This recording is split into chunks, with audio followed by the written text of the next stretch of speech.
Well, this seems like an appropriate time for us to talk about Cripple Creek. So here we go. In 1894, Cripple Creek, Colorado, there was a gold boom, and over 150 mines opened, sort of back to back to back.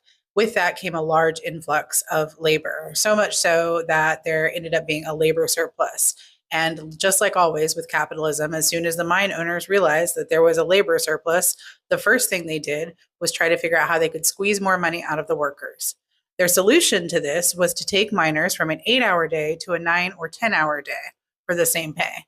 So they take this to the miners, and the miners say no. The mine owners came back and said, well, you can keep your 8 hour day, but we're going to dock you 50 cents a day in pay. They took it to the miners, and the miners said no. So the mine owners decided that their next step was to bring in union busters.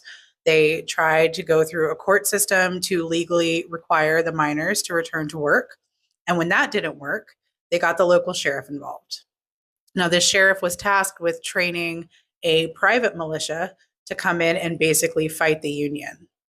However, when his very first trainful of brand new recruits showed up in Cripple Creek on the train, they were met at the platform with dynamite.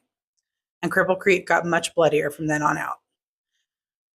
There were so many battles between the Union and this sheriff's militia at Cripple Creek that eventually it degraded into the mine owners causing damage to their own mines and then blaming it on the unions as if they were sabotaging the mine work that was happening.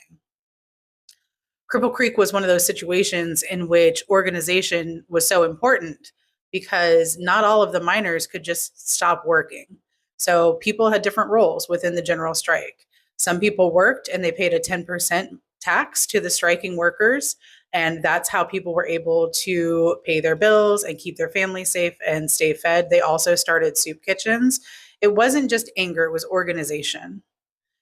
Eventually, tensions rose, and it got so bad that the governor decided that he was going to step in. Now, this governor was pro union. And so when he stepped in with the state militia, which was what we would know now as the National Guard, he stepped in on behalf of the workers. The National Guard or the state militia kept the peace, and the union and the governor were able to negotiate with the mine owners for an 8 hour day at $3 per day. Best case scenario. Now, I'm not going to lie and say that that was the end all for Cripple Creek. It was a long battle with the powers that be there. The Battle of Cripple Creek did start the ball rolling for a nationwide union movement that ended up helping workers create more rights and more labor unions throughout the whole country. So here's my question. What would a 10%